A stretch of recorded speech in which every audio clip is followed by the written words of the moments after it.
Good morning, everyone. Welcome to Agile Network India's December 2021 events on day two. And now we are beginning with our first session for the day by Bangalore chapter. And it is about confluence of lean from manufacturing industry and agile from software industry. We have Saroj Lavanya Giridhar with us, who's going to share her insights on the topic. She's Scrum Master and Project Lead at Siemens Technology India.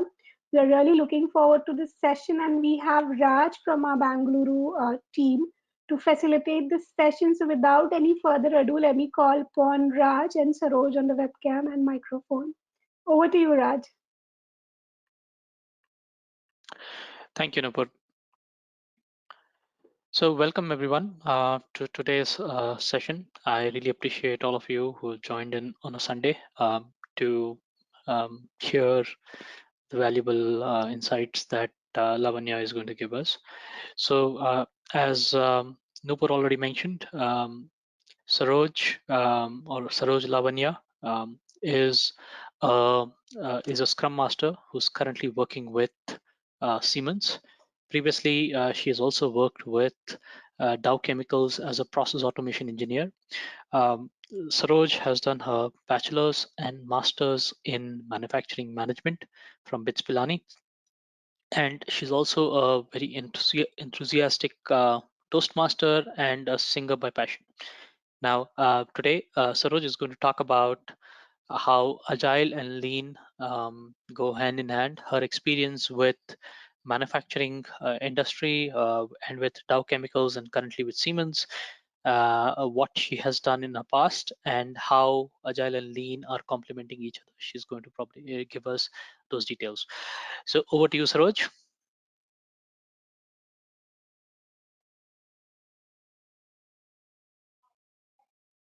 Yeah, thanks a lot, Raj, for giving that introduction about me. Good morning, everyone.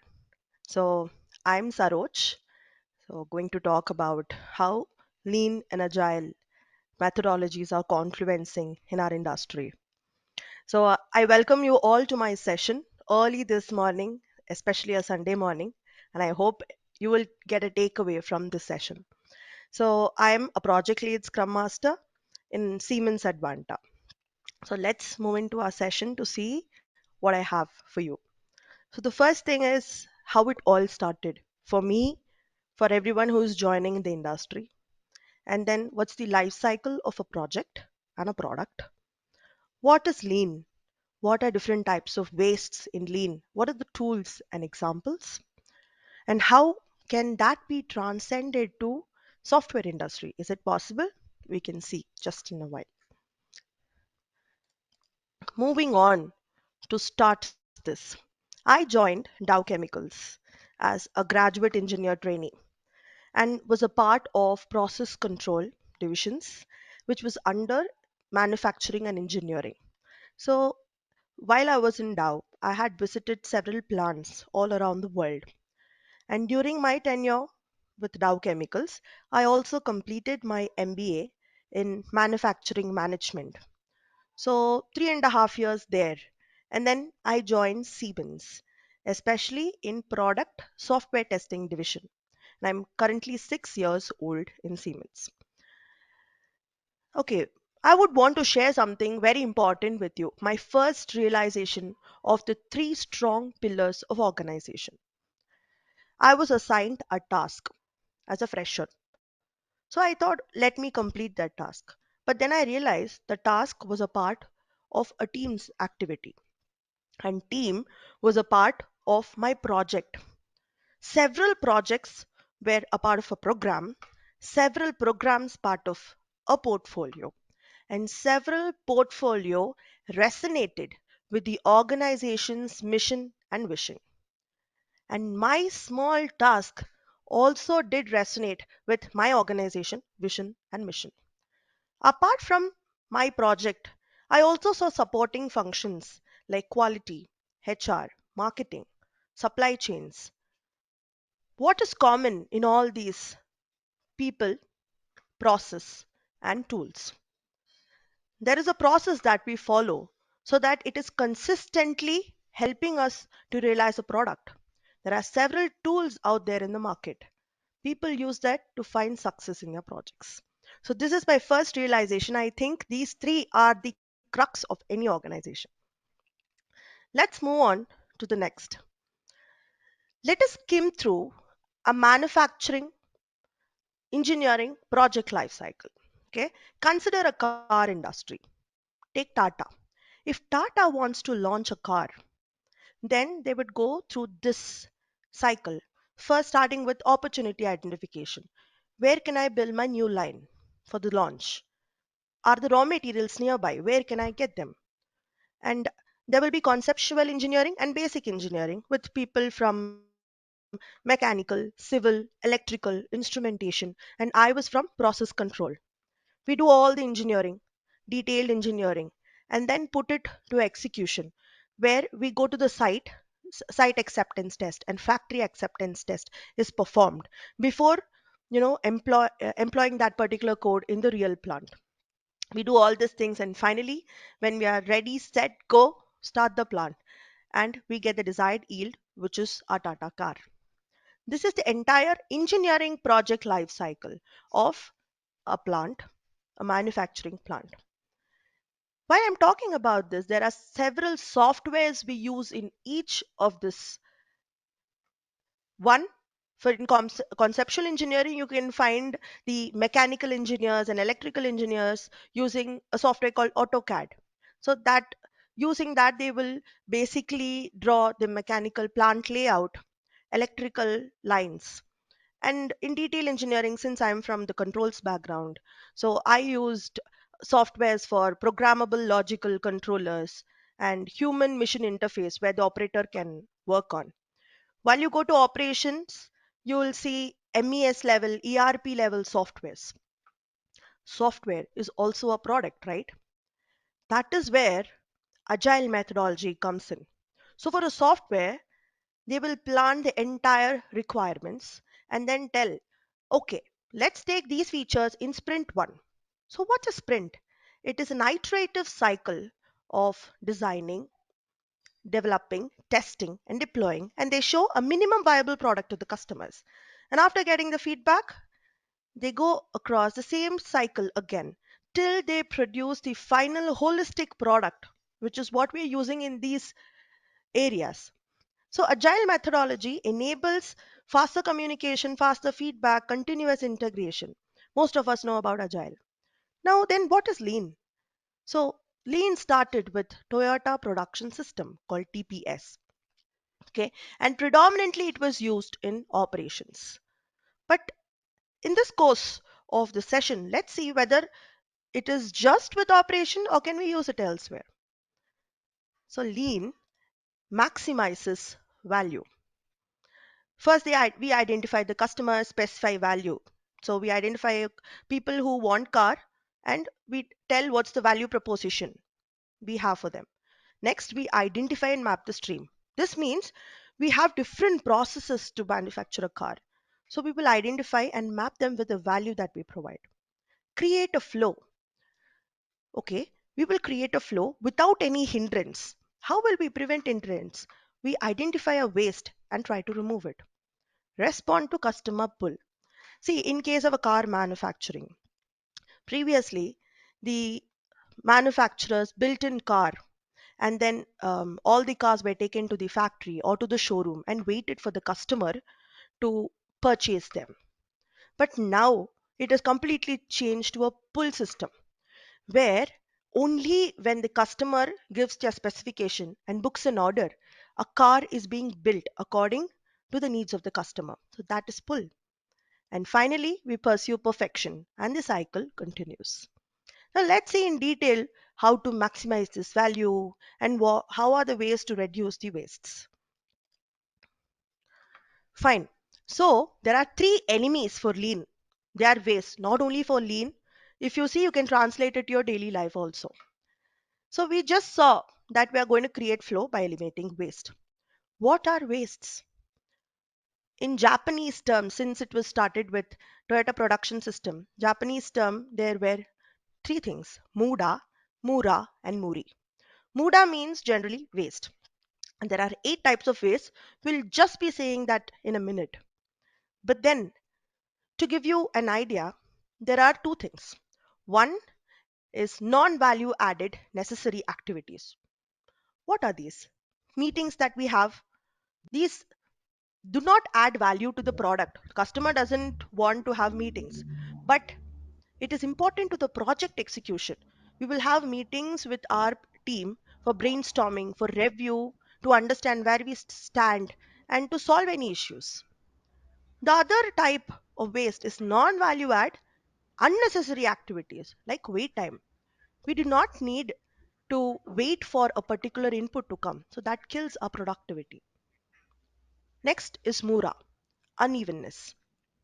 Whenever unevenness in a product or a person's load changes or becomes more, it will eventually lead to overburden. That person is burnt out, the machinery is burnt out. So it's unreasonable to have unevenness and overburdening of a machinery or a person. Now let's go on to see what are the eight wastes in lean. Lean wastes, defects. Okay, the main motto is not to let the defect spill to the next step. It's not just a defective product to the customer, it's also to the next step. While process 1 finishes the product and gives to process 2, it should be of best quality. So then and there, we fix the defect and move on to the next phase. Overproduction. As I explained in the car, previously it was a push and now we use a pull concept. So, stocking too much of product means loss of space, loss of all those inventory details, and excess capital is being locked here. Wait time, we already discussed about it, it's waste. Non utilized talent. Imagine a person has super skills in the team and they're not being used. Loss for the team. Transportation. In the factory, materials that are needed for production should be kept near. Double and triple handling of those items will actually reduce the time to market. Inventory excess. So waste produced by the used inventory is actually a huge cost invested where we need space for inventory and we need the lightings for that particular storage. That is also a waste. And then motion. So a worker is going to pick an item. Imagine the worker has to travel 1 kilometer in the plant. Loss of time. Finally, extra processing. Adding features that are not used by customers is waste. So give only what the customer values. Fine, we talked about what is lean, maximizing value, minimizing waste. We saw what are the wastes. Let's see the tools that enable this. 5S is a tool. It's a system for organizing spaces, for performing the work safely, efficiently, effectively. So let me zoom in. The first one is sort. In the plant floor, people keep things that they really want, declutter all the other things. Take car assembly as an example. They want only things that will help them to do their process. Set in order, organize, prioritize what you need step by step so that you need not search for it and waste time. Shine, clean your area, standardize, follow a standard. Now, if you see this picture, I hope you can see it. There are two lines in yellow, the piping which is kept. This is almost there in every plant, which means you are allowed to work only between these two. Apart from these, it's reserved for process.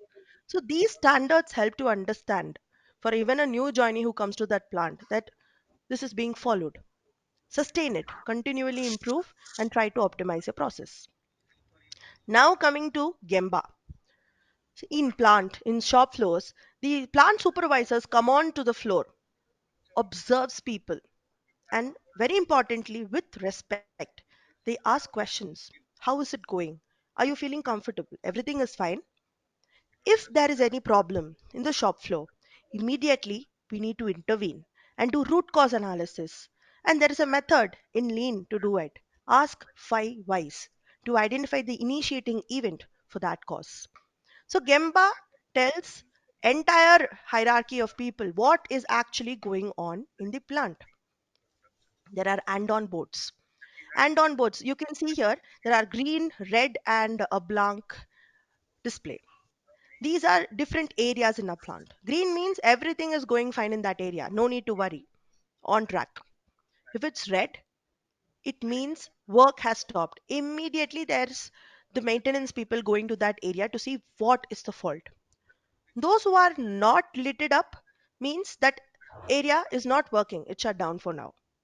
And there is another one also, yellow lights in few plants, which tells there is a warning in that area to be vigilant. Coming to Pokayoke. Pokayoke in Japanese means error proofing or mistake proofing. So when an error occurs, two things you can do. Preventive measures. So prevent the error from occurring. Second, make the error so obvious so next time you do not incur or that error will not occur at all. Do some measures to stop it. We have lots of real life examples and I've just put three of them. One is the plug point. You can see the plug point stop being little bit thicker than the other two pins. So this is to prevent the wrong insertion of the plug point to the switch. Seat belt reminder. It reminds us, right? And then the washing machine. Error of not closing the window or door of the washing machine is prevented by an alarm system. It will not allow you to proceed. There are many other examples of Pokayoke. Now coming to our major hero of Lean, which is the value stream mapping. So let's see this particular diagram. I can explain you more in detail. As we discussed, we use a pull concept, right? So customer wants a car of these specifications. So the information flows to the production area. Okay, so in order to produce this car, we need raw materials. So the information flows to the supplier where they will get the raw materials. Now this is the information flow. The supplier will give the raw materials, it will be shipped on to the plant. Then we have three processes in this case, in this picture. So it will go through these three processes and we have the finished good, which will be again shipped to the customer. Fine. Till this, I hope we are clear.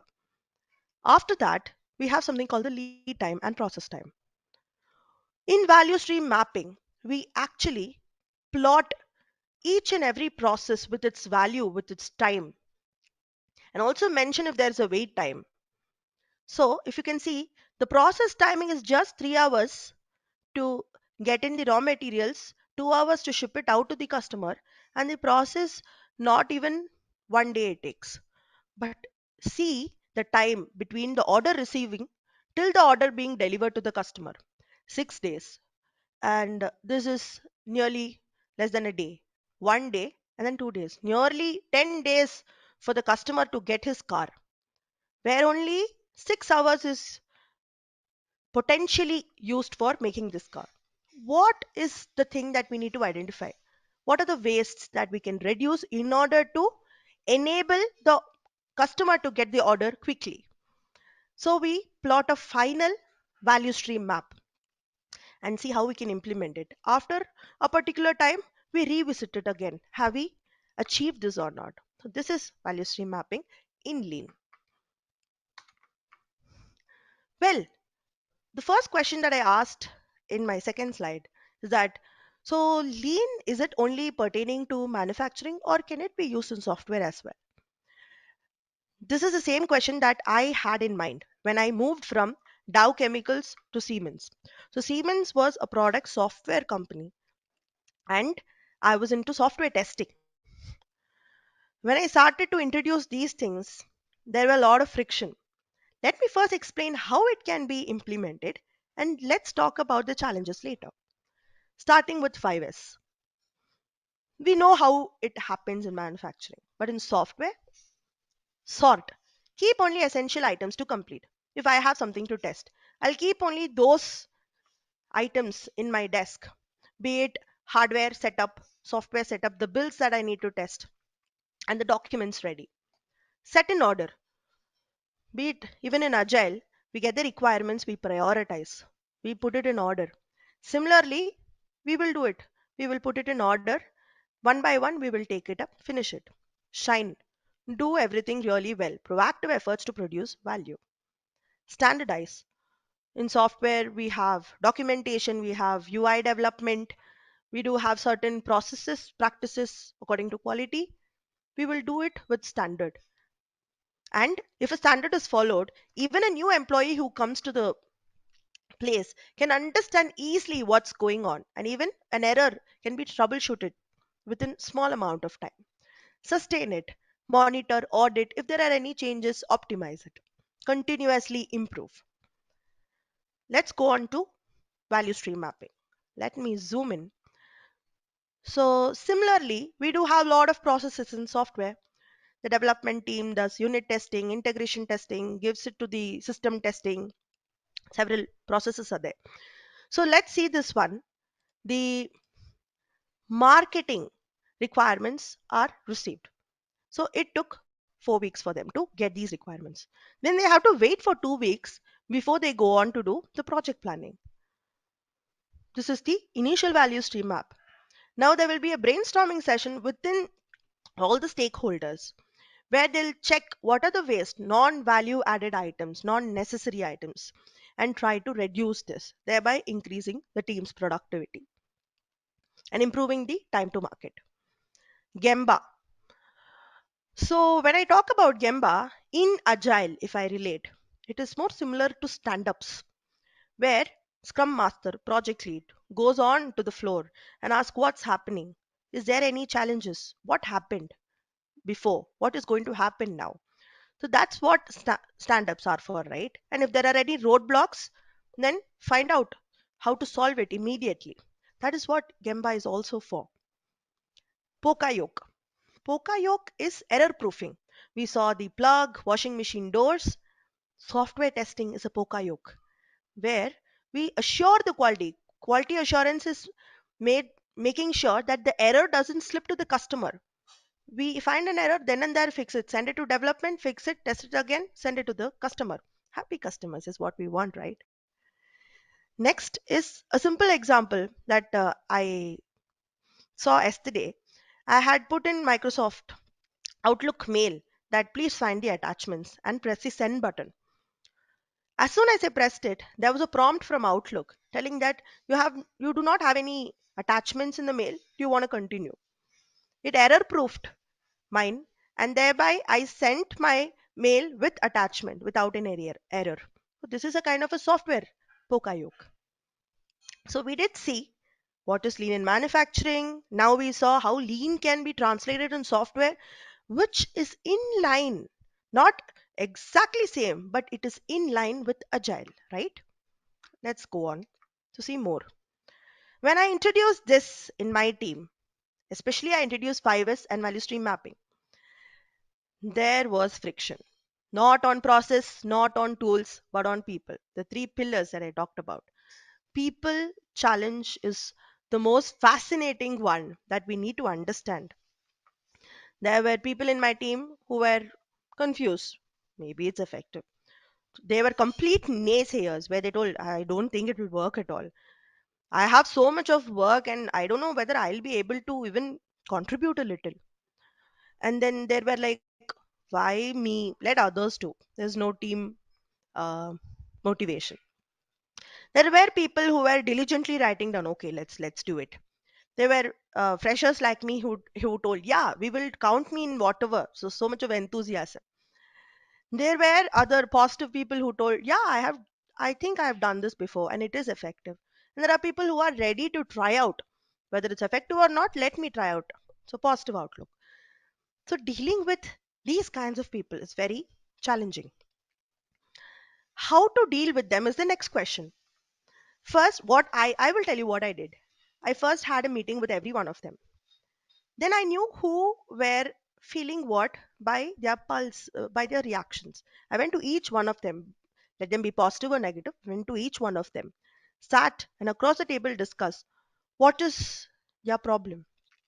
What is the motivation behind me implementing this? What will we get? What will they get in return, individually and as a team, and strike a win win?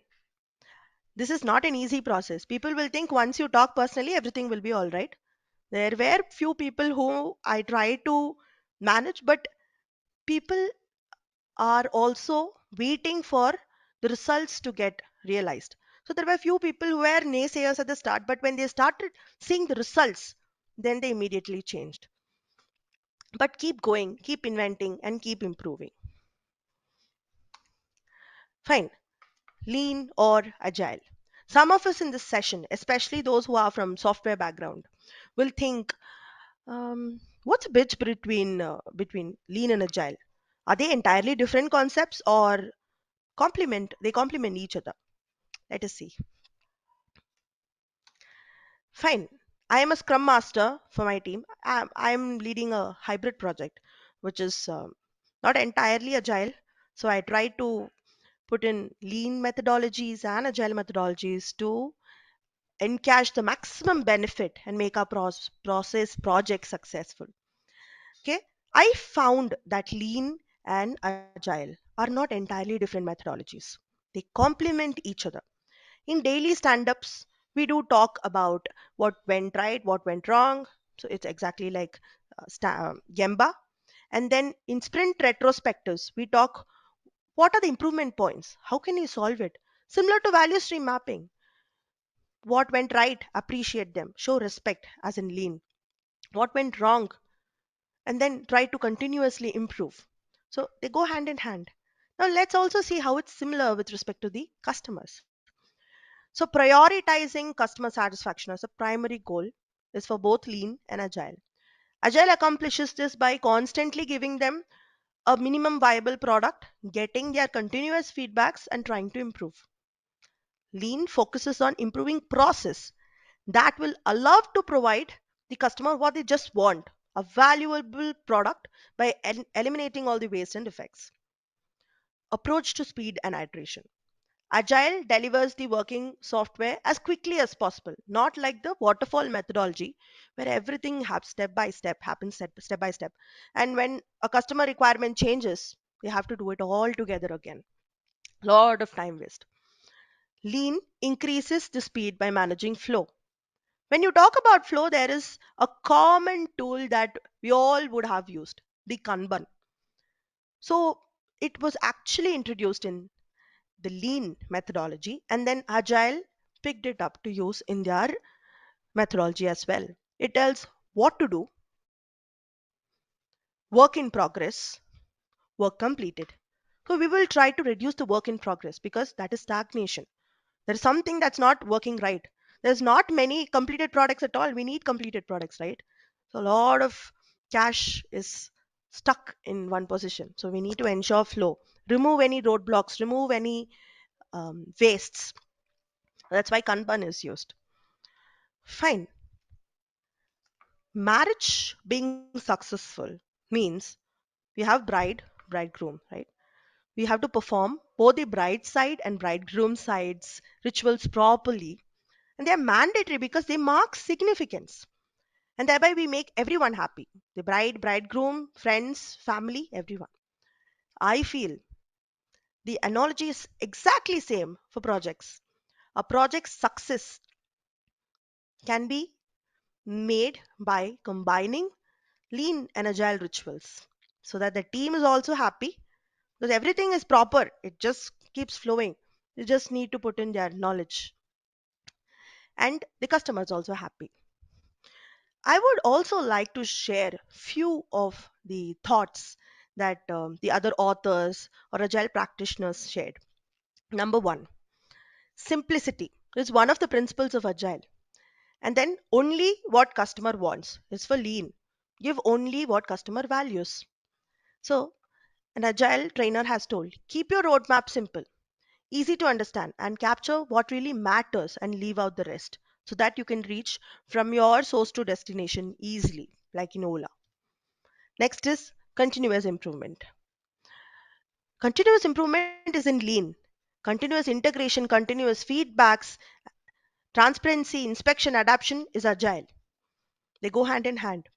The important thing is not your process. The important thing is your process for improving your process. If it was good the previous day, try to do it better. Try to innovate. And the final, there's not a wanted board in the police stations, but this is the crux. This indispensable first step to getting what you want is this: decide what you want, talk with the customer, what do they value, get the requirements, refine it, and give it to them with best quality and in time. As a summary, we've seen a lot in this session, like what is lean, how it was used in manufacturing. Can it be transcended to the software world? Yes, it can be, depending on how your project takes it and whether it will be beneficial for your project. If yes, do it. You have to manage people also in that. And we do have agile methodology in software development lifecycle. How does lean and agile look? Are they complementary? Are they different? Yes, they are complementary. They go hand in hand. And now I complete this session by telling yes, they are complementary. They are more similar. Previously, they were used in different sections of the life cycle. And if we find a balance to use those methodologies in our projects to make it successful, please do so. Thank you for this opportunity, and I open the floor for questions. Thank you.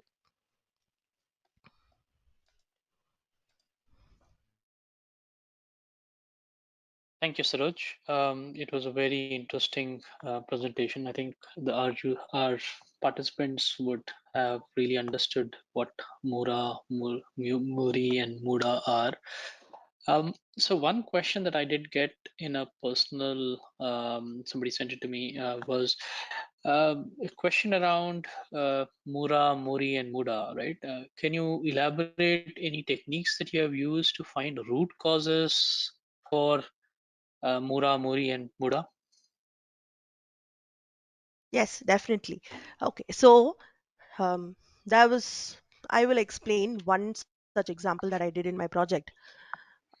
So I was doing 5S, right? In my project, we had to go to different places to get the hardware items. As we are system tests, we need to have the hardware ready and also the software ready. So in order to set up the hardware, I need to go to a person, ask whether he has the wires for positive, negative, neutral. Then I need to go run to another person asking where's the crimping tool, where are the drivers. Then need to go to my place and look at the browser how to connect it. So I was running the whole day, but if you see at the end of the day, there was nothing getting finished. It was just like 2% of what I planned. This was done through a meeting. Okay, there was a brainstorming session where there were sticky notes and we put out the question: what causes delay in getting these hardwares? Search time was more. Only one person was having all the hardware. If he's on leave, then we will lose it. We have to wait. This was done using something called Ishikawa. It's called fishbone diagram, right? Cause and effect diagram, where we plot what are all the root causes that will create this delay. Like I told, it can be because of people. Like all the ownership is with one person is on leave, then we have to wait. Materials are getting scattered. So under materials, it's scattered, it's not in a single place. Even after it's being scattered, we really don't know what is there, what is not there. There was no 5S to tell whether we need to order it or somebody has it. So everybody were in confusion. This Ishikawa, like we sat in a room and we brainstormed, put on sticky notes in that fishbone diagram and understood where the problem really lies. And then we thought, okay, to solve this problem, let us do 5S. So Ishikawa is one, to answer your question, Ishikawa is one thing. Second is 5I. For example, motor is not running. So I ask to my operator why the motor is not running. He will tell because there was a plugging in the valve 3 days back. Then I asked the second why. Why was this valve plugged? So things like that, you ask 5 whys and you go to the initiating event that caused that issue. So these two are some techniques that you can use. Yeah.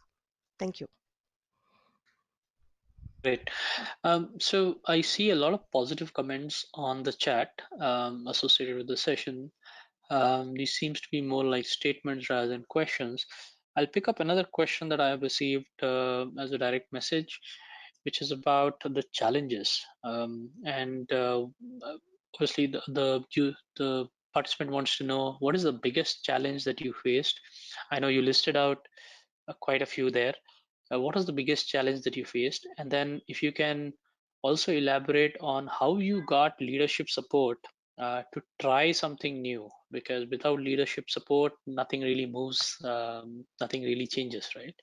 So, if you can elaborate on these two. Sure, definitely. That was a nice question. Thank you for whoever asked it. You're absolutely right. The leadership has to support you. So, how this happened was, in order to sell your idea, you need to put it on paper, how it works, what will be the impact if that idea comes into picture.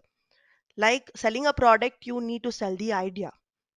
First, create a small POC. You need not do the entire project. First step that I went in was to do it for my own project team, which was just consisting of 4 people.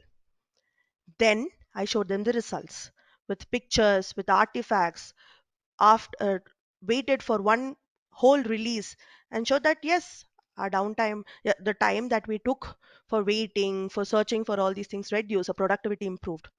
Then it got leveraged, it got scaled up to 4 other teams, which made 40 people. And then obviously there was a buy in from all the stakeholders, and management was really happy to push this because they did find effects. Even the team morale was improved. There's a lot of collaboration to make this happen because it's just not one person doing it. Lot of people involved, lot of collaboration, team building activities like going and checking where it is, what it is, how can we do it. All these brainstorming session did help us. So the main thing that I want to say, how to get the leadership to accept your idea, sell your idea with how what impact it will create. Give a roadmap. Just not tell this will create this impact. If you do step A, this will be the impact. When you will do it, how you will do it, where and when you need support. Put that onto paper and tell them. Be candid. And then obviously success in your hand, success for the team and for the organization. Yeah, thank you.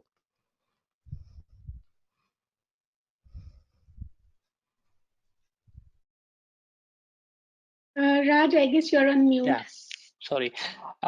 So another question that I've received on chat from Kishore is, it says it is tough for experienced people to unlearn when transforming to work in the agile way. This may have complicated this may have been complicated with people from manufacturing. Did you come across any such issues, and if so, how did you resolve? So I think in summary, the question is, how did you get people to unlearn? The major problem was this that I faced because people in software didn't really appreciate that we can implement something from the manufacturing world. So it was a huge challenge. But human skills are something, our soft skills are something that's really, really important to drive anything in this world, apart from your technological skills. You know, the negotiation, and if there is a conflict between 2 people, how to solve them, the mindset is something that's really important. The main thing that we are facing today, you can see after pandemic, lots of certification, learning, everybody knows to learn, but unlearning is a great challenge. We should make up our mind even to unlearn because the market is completely dynamic. It's very challenging. We need to know everything, whatever, like the softwares that I was using as a process control engineer, it's getting replaced by edge technology, cloud, and I don't know in few years whether it will be there or not. It'll all be replaced and it'll all be in the cloud. So we need to learn to unlearn. But there were challenges, super level challenges that I faced. How I dealt with, as I already explained in my slide, went to each people, got their buy-in by motivating and telling them how this idea can help them, because everybody thinks what's in it for me, what, how will it impact me. So to bring that alignment, we need to put in our efforts using soft skills. So I think the main thing being apart from the technicalities, you need to work on your soft skills, communication, and try to win everything by persuasion and showing them the results. Yeah, thank you. Okay. So another question that I've received is around identifying um, lead time and during various stages of development, and how did you go about reducing the lead time? So we had value stream sessions. So instead of looking at the bigger picture, we drill down attention to detail. So we had only the exact stakeholders who were involved in that process. So take it a build copy. It will take some time, right? So if it is automated, then obviously there's no manual effort. Whenever the bill comes, it gets copied. So this is one such example. But how we went about this, it is in the workshop. It was a 1 week workshop where everybody were given how to calculate lead time. So there was an initial map that was put, right? It can be a development team A is writing the code, giving it to the tester B. Okay, and what are all the things that is involved? Wait time, dependency, build copy time, and then setting up the hardware, the test bed setup, and then trying out the smoke test, the initial sanity test, and then for the main test, what are all the risks involved, and how long had it taken for us till now? What is the state actually we are in? So we wrote down, it was what we calculated were in hours, not days as we showed in the production line. It was in hours. We put all those things. So there was a time which actually the major effort that you put in testing, but there were other things also. Then we all sat down and discussed what how can we reduce that dependency, how can you reduce this manual effort, how can you reduce this wait time. And then we saw the feasibility and the whether it will be more productive. We implemented it, and it can't be done in 1 day, so we gave it 2 months of time and then saw how it worked. And finally we did see some result and started doing the cycle 2. So this is not a one time short solution, it should keep happening in a cycle, but every stakeholder should come in and understand what is the problem we are facing and come up with solutions, and the whole team has to align and work. Thank you. Okay. Um, so I think that completes all the questions that were there in the chat. I do have one follow on from what I heard from you. Um, how did you work through? Um, how did you work through dependencies or issues that were not within your immediate sphere of control? Right, immediate sphere of control would be your own personal team or the people that you know, right? But then there are dependencies that are created by, say, a platforms team or somebody who are not in your immediate sphere of control. How did you work with those, and when did you realize that probably the lead times that you have reduced to are probably good enough to live with? This was a very very recent thing that we also tried. So we had to test a particular software, and unfortunately the VMs, the test infrastructure didn't work because of an IT issue. It's not under our sphere of control, so we got to depend on the IT personnel, their expertise to solve it. But the problem was, it was they did everything, but there was a problem from the database and also the Cisco team, and they had again started to follow up with them, and this went on like a train of wait times. We didn't know what to do. The only thing is to wait and check. So in terms of these types of unintended or alarming situations, we will understand that um, these risks do come, but next time if this risk comes, what can we do? So whether we need to follow up, whether we need to have a pure good documentation so that our requirements are well understood by the IT team and they provide. So, and we also have to strike a balance on, we cannot do all everything to make our process productive, then the whole team will burn out.